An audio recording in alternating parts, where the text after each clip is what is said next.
છો વિદ્યાર્થી મિત્રો મોજમાં આજે આપણે વિદ્યુત ક્ષેત્રના અમુક દાખલાઓ જોઈએ. કાર્ટેશિયન યામ પદ્ધતિના ઉગમ બિંદુ પર 10⁻9 કુલમ જેટલો વિદ્યુત ભાર મૂકેલો છે. બીજો વિદ્યુત ભાર કેપિટલ Q એ 2,0,0,0 મીટર ઉપર મૂકેલો છે. જો 311 મીટર યામ સ્થાને વિદ્યુત ક્ષેત્રનો x ઘટક શૂન્ય હોય, વિદ્યુત ક્ષેત્રનો x ઘટક શૂન્ય હોય તો Q નું મૂલ્ય ગણો. સૌથી પહેલા આપણે આકૃતિ બનાવી લઈએ. અહીંયા કાર્ટેશિયન યામ પદ્ધતિ લેશું, જેમાં આપણે ત્રણેય યામ લઈ લઈએ છીએ, કેમ કે પ્રશ્નમાં આપણને જે બિંદુ આપેલું છે એમાં ત્રણેય યામ આપેલા છે. એવું કીધું છે કે ઉગમ બિંદુ ઉપર 10⁻9 કુલમનો વિદ્યુત ભાર છે, એટલે અહીંયા જે વિદ્યુત ભાર રહેલો છે 10⁻9 કુલમનો વિદ્યુત ભાર છે. અને બીજો વિદ્યુત ભાર કેપિટલ Q એ 200 પર છે, એટલે કે x અક્ષ ઉપર છે. એટલે આપણે અહીંયા લઈ લઈએ એ બિંદુએ અહીંયા કેપિટલ Q વિદ્યુત ભાર છે, જેનું સ્થાન છે એ 200 છે. તથા એવું કીધું છે આપણને કે 311 બિંદુએ વિદ્યુત ક્ષેત્રનો x ઘટક શૂન્ય છે, એટલે આપણે 311 બિંદુ અહીંયા લઈ લઈએ છીએ. P બિંદુ લઈએ અને 311 કોઈ પણ નામ આપી શકો છો. તો અહીંયા વિદ્યુત ક્ષેત્રનો x ઘટક શૂન્ય છે એવું કહે છે આપણને. તો સૌથી પહેલા આપણે જે બિંદુએ વિદ્યુત ક્ષેત્ર ગણવું છે એના યામ 311 મીટર છે. પહેલા વિદ્યુત ભારનું સ્થાન જે છે r1 એ 000 મીટર છે. બીજા વિદ્યુત ભારનું સ્થાન છે 200 મીટર છે. તમને ખ્યાલ છે વિદ્યુત ક્ષેત્ર શોધવા માટેની રીત. સૌથી પહેલા આપણે r-r1 અને r-r2 ગણી લઈએ, જેની આપણે સૂત્રમાં જરૂર પડવાની છે. એટલે r-r1 એટલે 10 - 10 and that's this. એવી રીતે r-r2 એટલે 3 - 1 1 1 1. આમાંથી આ બાદ કરી લખ્યું છે. હવે આપણે જોઈએ છે વિદ્યુત ક્ષેત્ર. તો વિદ્યુત ક્ષેત્ર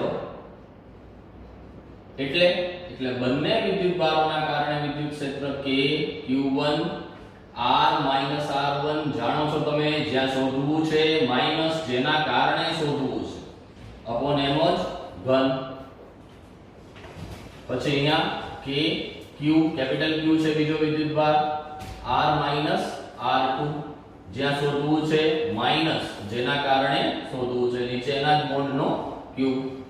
તો અહીંયા તમે જોઈ શકો છો કે K કોમન છે, એટલે E તમે શું લેશો K Q જે છે Q1 એમના એમ રહેવા દઈએ. r-r1 ની કિંમત લખીએ. r-r1 ની કિંમત શું હતી 311.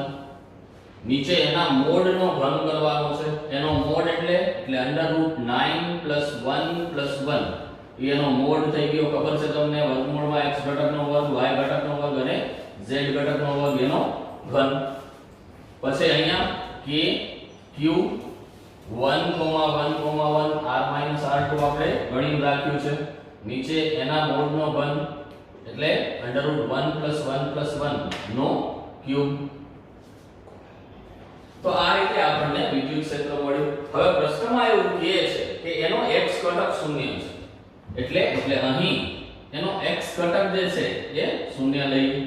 તો આ ત્રણેય ઘટક છે, જેમાંથી માત્ર હવે x જ ઘટક લખીએ તો x ઘટક લખીએ એટલે શું કઈ રીતે લખી શકાશે Q1 આમાં ત્રણેયમાં આ x ઘટક છે, એટલે માત્ર એ જ લખીએ. છેદમાં થઈ જશે √11 નો ક્યુબ. પછી અહીંયા k તો કોમન લઈ લીધું હતું, એટલે આપણે અહીંયા k નહીં લખીએ, બંનેમાંથી કોમન લઈ લીધું હતું. બચશે શું q.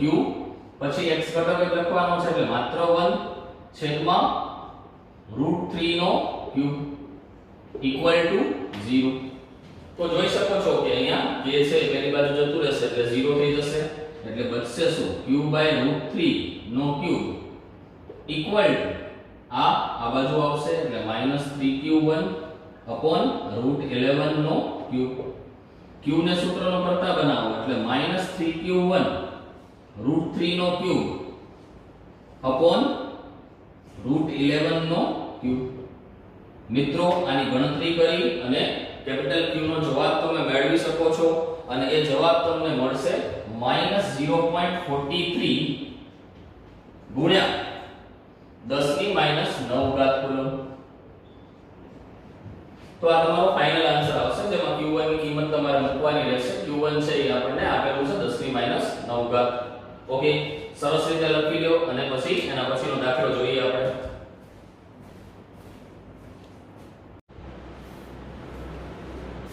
હવે આપણે બીજો પ્રશ્ન જોઈશું વિદ્યાર્થી મિત્રો. q વિદ્યુતભાર ધરાવતા ચાર કણોને નિયમિત પંચકોણના ચાર શિરોબિંદુ પર મૂકેલ છે.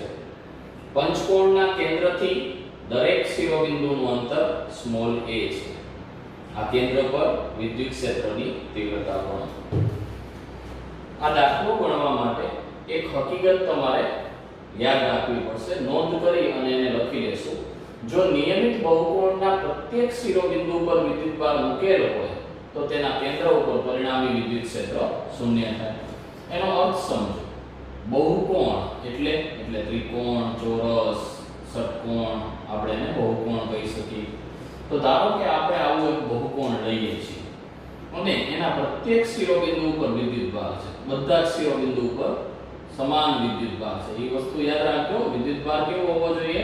સમાન વિદ્યુતભાર. એટલે શિરોબિંદુ પર સમાન વિદ્યુતભાર હોય ત્યારે એના કેન્દ્ર ઉપર પરિણામી વિદ્યુત ક્ષેત્ર શૂન્ય થાય.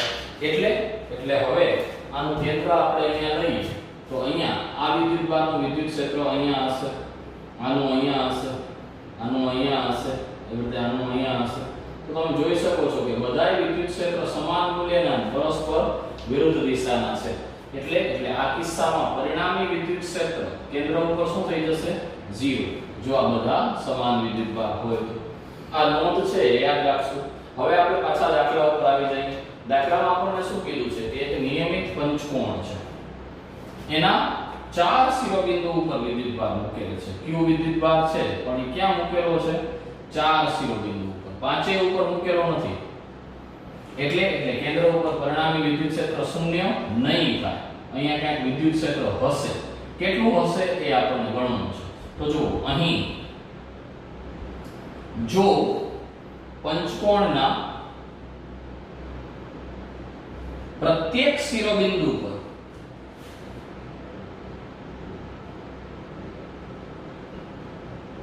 વિદ્યુતભાર q મૂકેલો હોય તો કેન્દ્ર પર પરિણામી વિદ્યુત ક્ષેત્ર શૂન્ય થાય. એટલે કે E net જો પાંચેય ઉપર હોય એટલે EA, EB, EC, ED બધાય ઉપર હોય અને EE બધાય ઉપર હોય વિદ્યુતભાર તો એનો પરિણામી એટલે કે સદિશ સરવાળો શૂન્ય થાય. આ હકીકતને આપણે સમીકરણ 1 કહીએ છીએ. આ આપણે એક અલગથી દાખલા સાથે રિલેટ નથી કરતી એવી બાબત લખી છે જેનો ઉપયોગ આપણે કરવાનો છે. હવે આપણને અહીં પરિણામી વિદ્યુત ક્ષેત્ર ગણવું છે. તો પરિણામી વિદ્યુત ક્ષેત્ર આ કિસ્સામાં શું થશે? આપણને કહી દીધું છે કે શિરોબિંદુથી કેન્દ્રનું અંતર a છે. એટલે આ બધા અંતર છે એ આપણને a આપેલા છે. અહીંયા પરિણામી વિદ્યુત ક્ષેત્ર થશે E net એટલે માત્ર ચાર ઉપર જ છે. એટલે EA, EB, EC અને ED આ ચારેયનો સરવાળો. તો જો આ ચારેયનો સરવાળો કેટલો આવશે? તો આ સમીકરણ પરથી આપણે જોઈ શકીએ છીએ કે આ ચાર જોઈતા હોય તો આને પેલી બાજુ મૂકી દો. મતલબ આનો સરવાળો આવશે EE. શેના ઉપરથી લખ્યું? આ સમીકરણ 1 પરથી. એટલે આપણે આમાં હકીકતનો ઉપયોગ કર્યો કે જો E ઉપર વિદ્યુતભાર હોત તો એનું વિદ્યુત ક્ષેત્ર જેટલું હોત એટલા મૂલ્યનું અને વિરુદ્ધ દિશાનું આ ચારેયનું વિદ્યુત ક્ષેત્ર આવે. મતલબ કે આ ચારેય જે છે એ વિદ્યુત ક્ષેત્ર ઉત્પન્ન કરશે એ કયું હશે? તો કે એક જ વિદ્યુતભાર જેટલું બચી જશે અને આની વિરુદ્ધ દિશામાં બચશે. બુદ્ધિશાળી પ્રાણી સમજી ગયા હશે કે હા એવું જ થાય. જો આના ઉપર હોત તો આટલા આટલું વિરુદ્ધ દિશામાં આવત અને આને કેન્સલ કરી નાખત. આના ઉપર નથી એટલે આ જ દિશાનું બચે, જે આપણે એરોથી અહીંયા સમજાવતા હતા એ બાબત તમે અહીંયા લિંક કરી શકો છો, રિલેટ કરી શકો છો. એટલે આ જે આવશે એ કેટલું આવશે તો કે મૂલ્ય આવશે kq ભાગ્યા k સ્મોલ q ભાગ્યા a સ્ક્વેર. દિશા આપણે સાઈડમાં લખી નાખશું. અહીંયા માત્ર આનું મૂલ્ય લખીએ છીએ e ને, અને મૂલ્ય લખીએ એટલે તમને ખબર છે કે આપણે એને ધન લખશું. દિશા આપણે લખી દઈએ છીએ. કઈ દિશા મળશે તો કે e ના વિદ્યુત ક્ષેત્રની વિરુદ્ધ દિશા. e નું આ બાજુ હોય, જો e ઉપર ધન વિદ્યુત ભાર હોય તો વિદ્યુત ક્ષેત્ર અહીંયા હોય તો એની વિરુદ્ધ દિશા એટલે OE દિશામાં મળશે. તો આ રીતે આપણે આ દાખલો ગણી શકીએ છીએ. લખી નાખો મિત્રો.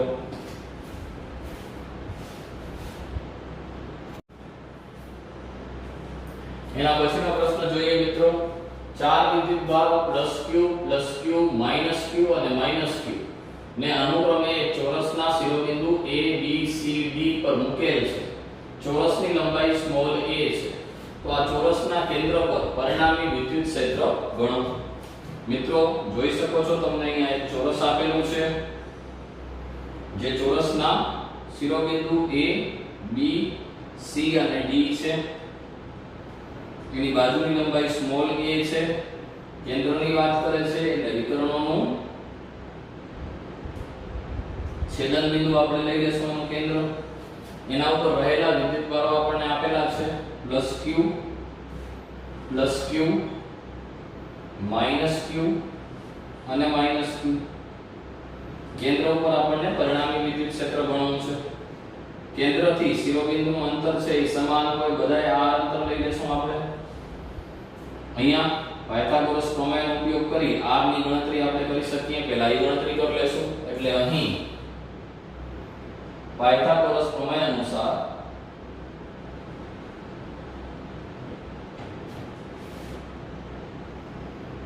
r² + r² = a² થઈ જશે. એટલે 2r² = a² એટલે r² બરાબર આપણને મળશે a²/2. એને અત્યારે રાખી દઈએ છીએ. હવે જોઈએ તો a નું વિદ્યુત ક્ષેત્ર O બિંદુ પાસે બહારની દિશામાં એટલે આમ હશે. એટલે આ દિશામાં આવશે a નું વિદ્યુત ક્ષેત્ર. પછી b નું વિદ્યુત ક્ષેત્ર એ પણ બહારની દિશામાં એટલે અહીંયા જ આવશે, કેમ કે b પણ ધન વિદ્યુત ભાર છે. પછી c નું વિદ્યુત ક્ષેત્ર અંદરની દિશામાં એટલે અહીંયા અંદર તરફ એટલે આ દિશામાં આવશે, અહીંયા આવશે c નું વિદ્યુત ક્ષેત્ર. અને આપણે E1 દર્શાવી દઈએ.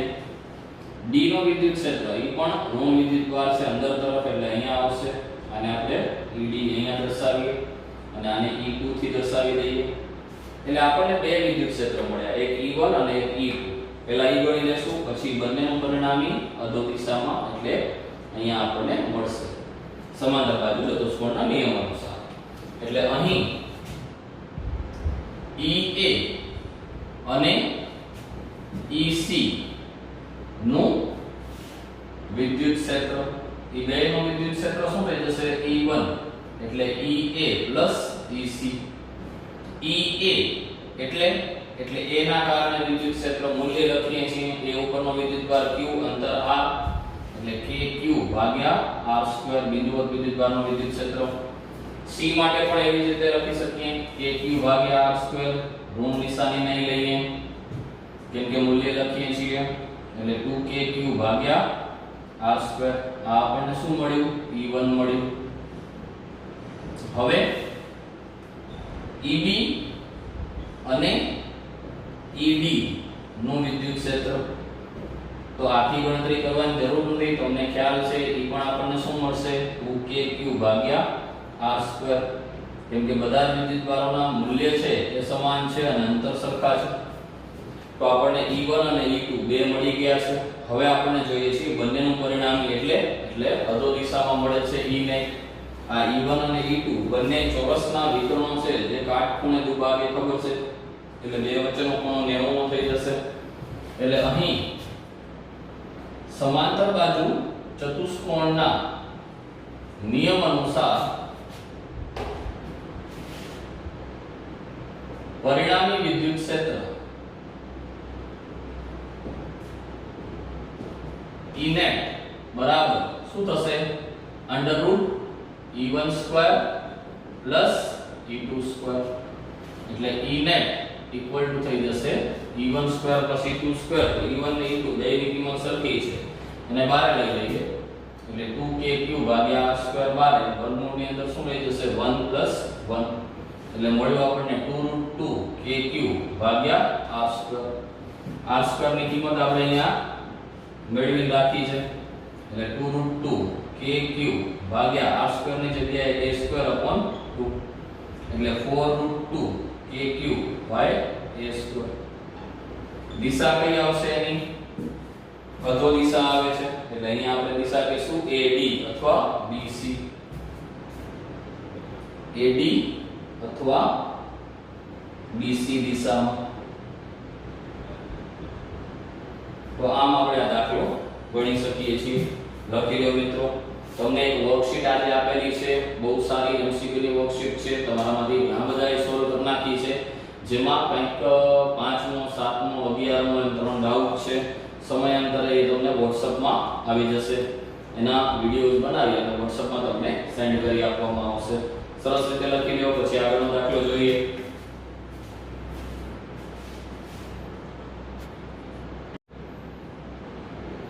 મિત્રો એના પછીનો દાખલો જોઈએ. એક સુરેખ વાહક તારની લંબાઈ સ્મોલ l છે, તેના પર સ્મોલ q જેટલો વિદ્યુતભાર સમાન રીતે વિતરિત થયેલો છે. તારની અક્ષ પર તારના કોઈ એક છેડાથી સ્મોલ a જેટલા અંતરે આવેલા બિંદુ પર વિદ્યુત ક્ષેત્ર ગણો. શું કીધું છે આપણને? એક તાર છે જે l લંબાઈનો છે, એની લંબાઈ જે છે એ l છે. એના ઉપર q જેટલો વિદ્યુતભાર વિતરિત થયેલો છે એટલે આપણે વિદ્યુતભારનું વિતરણ દર્શાવ્યું. q જેટલો વિદ્યુતભાર છે. એની અક્ષ પર, આ એની અક્ષ કહેવાય, એક છેડાથી a અંતરે રહેલા, એટલે ધારો કે આ છેડો, એનો એક છેડો આપણે લઈએ, એનાથી a અંતરે રહેલા બિંદુ પાસે વિદ્યુત ક્ષેત્રની તીવ્રતા ગણો. એટલે p બિંદુ પાસે વિદ્યુત ક્ષેત્રની તીવ્રતા ગણવી છે. તો આ છેડાનું અંતર છે એ a l થઈ જશે. સમજી શકો છો તમે બહુ સરળતાથી. હવે વિદ્યુત ક્ષેત્રની તીવ્રતા ગણવી છે, કાઈ વાંધો નહીં. વિદ્યુત ક્ષેત્ર તો આપણે જાણીએ છીએ કે q ભાગ્યા r સ્ક્વેર છે. પણ મિત્રો તકલીફ એ છે, જુઓ કે આ બિંદુ જે છે ને એ આ વિદ્યુતભારથી a અંતરે છે. અહીંયા થોડું વધારે છે, અહીંયાથી અંતર થોડું વધારે છે, અહીંયા એનાથી પણ વધારે છે, અને અહીંયા મેક્સિમમ અંતરે છે. મતલબ આપણને એ વાતની ખ્યાલ છે કે જ્યારે આપણે કોઈ પણ ભૌતિક રાશિ ગણતા હોઈએ અને એમાં આવતા પદો જો ચલિત હોય, બદલાતા જતા હોય, તો આપણે સ્મોલ એલિમેન્ટ કન્સેપ્ટ લેવો પડે. એટલે અહીંયા પણ આપણે શું કરશું? સ્મોલ એલિમેન્ટ કન્સેપ્ટનો યુઝ કરશું. એટલે અહીંયા આપણે એક સ્મોલ એલિમેન્ટ dx લઈ લઈએ છીએ, જેનું p બિંદુથી અંતર x છે અને એના ઉપરનો વિદ્યુતભાર dq છે. dx લંબાઈનો p થી x અંતરે સૂક્ષ્મ લંબાઈનો ખંડ ધ્યાનમાં લઈએ. હવે આ જે લંબાઈનો ખંડ આપણે ધ્યાનમાં લીધો છે એના પરનો વિદ્યુતભાર ગણવાનો છે. તો સૌથી પહેલા આપણે રેખીય વિદ્યુતભાર ઘનતા વ્યાખ્યાયિત કરવી પડે. તો રેખીય વિદ્યુતભાર ઘનતા એટલે લેમ્બડા q બાય l થશે. આથી સૂક્ષ્મ લંબાઈ પર રહેલ વિદ્યુતભાર, સૂક્ષ્મ લંબાઈ પર રહેલ વિદ્યુતભાર શું થશે? dq બરાબર લેમ્બડા dl. આમ ખ્યાલ છે તમને આપણે શું કરી રહ્યા છીએ? આવું આપણે પહેલા પણ ઘણી વખત કરી ગયા છીએ કે આપણે જ્યારે સ્મોલ એલિમેન્ટ કન્સેપ્ટ લઈએ છીએ ત્યારે સૂક્ષ્મ ખંડનું પહેલા વિદ્યુત ક્ષેત્ર ગણશું અને પછી એનું સંકલન કરશું એટલે આપણને કુલ વિદ્યુત ક્ષેત્ર મળી જશે. તો આપણો પહેલો ટાર્ગેટ એ છે કે આનું વિદ્યુત ક્ષેત્ર ગણો, સૂક્ષ્મ ખંડનું વિદ્યુત ક્ષેત્ર એટલે k dq ભાગ્યા એનું અંતર એટલે x છે એટલે x સ્ક્વેર. તો અહીંયા આપણે dq ની ગણતરી કરી લીધી. હવે એનું વિદ્યુત ક્ષેત્ર આપણે લખી લઈએ. સૂક્ષ્મ ખંડનું વિદ્યુત ક્ષેત્ર, તો એને આપણે dE થી દર્શાવશું, સૂક્ષ્મખંડનું છે એટલે, જેનું સૂત્ર થઈ જશે k dq ભાગ્યા r² ની જગ્યાએ અંતર x છે એટલે x² આવશે.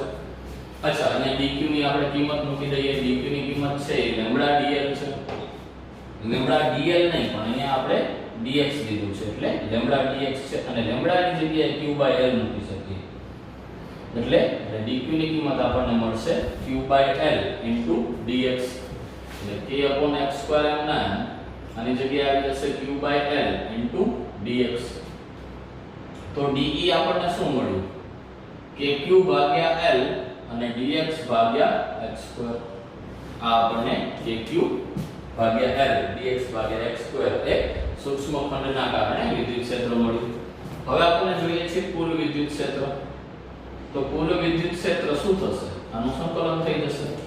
સી રીતે ક્યાંથી ક્યાં સુધી સંકલન લેશું? તો તમે જોઈ શકો છો કે આ સંકલન x ના પદમાં છે. kq/l constant taken out from integration dx/x² m/m, અને x નું સ્થાન ક્યાંથી ક્યાં સુધી થઈ શકે? તો x એટલે અંતર છે. અહીંયાથી તમે લેવાની શરૂઆત કરી શકો અને અહીંયા સુધી જઈ શકો. મતલબ કે આ સૂક્ષ્મખંડનું p થી ન્યૂનતમ અંતર a થાય અને મહત્તમ અંતર a+l થાય. એટલે આની લિમિટ લગાડશું આપણે a થી a+l. હવે આનું સંકલન કરવું છે. ખ્યાલ છે તમને સંકલન કરવું હોય તો શું કરવું પડશે? x² જે છે એને આપણે ઉપર લખી લઈએ a થી a+l સુધી. x ને x² ને ઉપર લખીએ એટલે x ની -2 ઘાત અને dx આવશે, જેનું સંકલન થઈ જશે kq/l m/m. આનું સંકલન થશે x ની -1 ઘાત -1. ક્યાંથી ક્યાં સુધી? a થી a+l સુધી. એટલે E kq/l અને માઈનસ નિશાની આપણે બહાર લઈ લઈએ, અને જે x ની -1 ઘાત છે એને આપણે લખીએ છીએ 1/x. એટલે આ 1/x a થી a+l. જોઈ શકો છો તમે મિત્રો. હવે આપણે આમાં લિમિટ મૂકવાની તૈયારી કરીએ છીએ. પહેલા અપર લિમિટ મૂકશું -kq/l. અપર લિમિટ આવશે 1/a+l minus lower limit 1/a.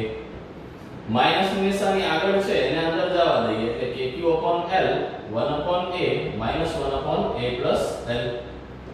લસા લઈ લઈએ. kq/l a+l minus a/a+l. તો આ a છે એ કેન્સલ થઈ જશે એટલે આપણને ફાઇનલી E મળશે kq/l l/a+l. તો l કેન્સલ થઈ જશે એટલે શું મળ્યું આપણને? વિદ્યુત ક્ષેત્ર kq ભાગ્યા a+l. મિત્રો MCQ માં ડાયરેક્ટ સૂત્ર લગાડી શકાય. બહુ સારી રીતે તમે દાખલો સમજી ગયા છો. લખી નાખો વ્યવસ્થિત રીતે.